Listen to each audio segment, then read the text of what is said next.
Let's go straight to One Nation Leader, Senator Pauline Hanson now. Senator, nice to catch up with you. Thank you so much for joining me on the show this evening. Well, look, as we've seen today, the coalition's reunited, but, you know, the question has to be asked, will the relationship last? It doesn't know what it stands for, especially when it comes to the energy debate. There are Liberals and Nationals who want very different things when it comes to nuclear and net zero. Can a united policy be reached, do you think? I think it should, and I think it will, because they've probably got a backlash from the voters out there who are Conservative voters and their own party that it was ridiculous what happened. So I think that they will stay together now. But Danica, they've got to get policies out there. The election held was ridiculous. There was no pushback about Medicare, immigration, the detainees, those who have stayed in the visas, foreign students, cost of living. I thought it was a very poor election by the coalition government, both sides, and they parked Barnaby Joyce and Jacinta Price on the sidelines. They never had them out there pushing policies, and I don't think their policies was good enough for the people to vote for them. But people must remember, Labor only got 35% of the vote to win the seats they did. So it's a whole preference system. That's what gave Labor their seats. But the coalition needs to start working together. It's not about them. They've now gone back. Get some decent policies going, put your case forward before the people, and I believe that if they do put out good policies out there, go back to the core values, Conservative values, I think they do have a chance to get rid of Albanese at the next election. Well, look, you certainly hope so, and you're right. I mean, the thing is, Conservative voters have been sort of left squandering, really, after this, because we haven't got a strong and effective opposition right now, and you're right, they need to come together and put some policy on the table. I just want to ask you, because you mentioned Barnaby Joyce and you mentioned Jacinta Nampijinpa Price. Barnaby is out of a senior role there.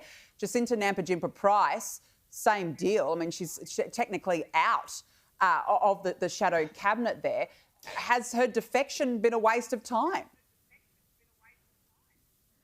Look, she's looking to get in the lower house, and I think that she'll run for a lower house seat at the next election.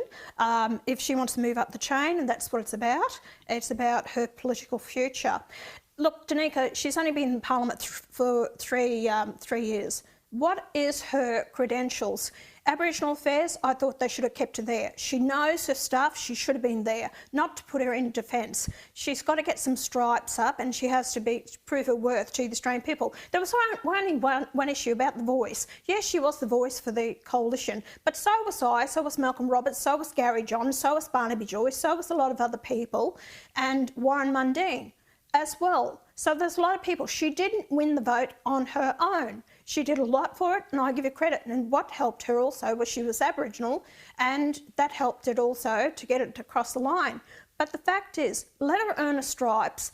And, you know, what needs to happen also, Simon Birmingham was no pushback in the last Parliament in the Senate, and that's hoping now that Michaela Cash will lead opposition in the Senate. Do I think Susan Lee will be there at the next election? No, I don't. I think she will be replaced before the next election. Do you think David Littleproud will be replaced before the next election? There's rumblings still going on there, but anyway, I hope. Look, I get on all right with Dave. There's no problem. But if as long as he keeps pushing for the rural and regional areas, but there is disquiet. I heard what Colin Boyce had to say. There is disquiet with the ranks of the National Party with the leadership of David Littleproud. But it's not for me to say. You know, I hope that they actually get their act together, because I do not want to see the Albanese Labor government, Greens government in there for another 2 terms. Hopefully, if we can all work together, the Conservative side of politics, and get rid of the Albanese government, because they're destroying this country. I'm just gobsmacked the number of people out there who actually voted for the Labor government this last election. They're in for a lot of hurt and pain. I warn the Australian people now, it's only just the start of it.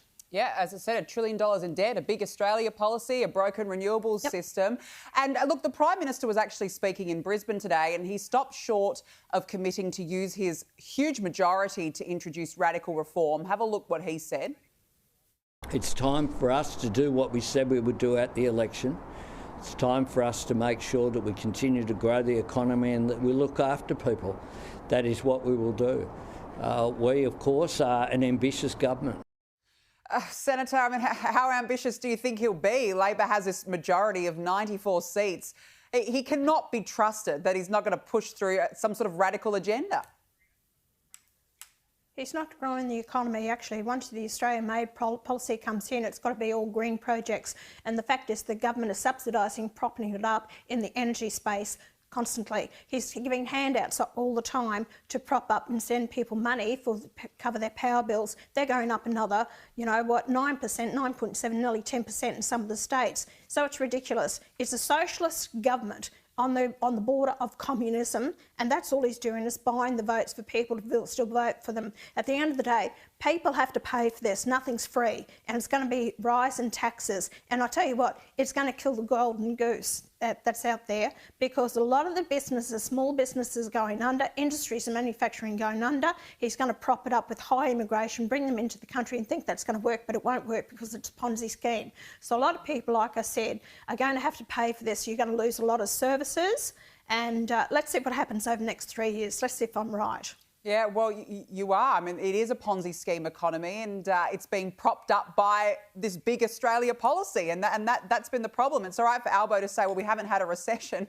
Well, we know why we haven't had one, because of our migration rate. Before we let you go, Senator, some obviously disappointing news. Your daughter Lee won't be joining you in the Senate after Jackie Lambie won the 5th Tasmanian Senate spot.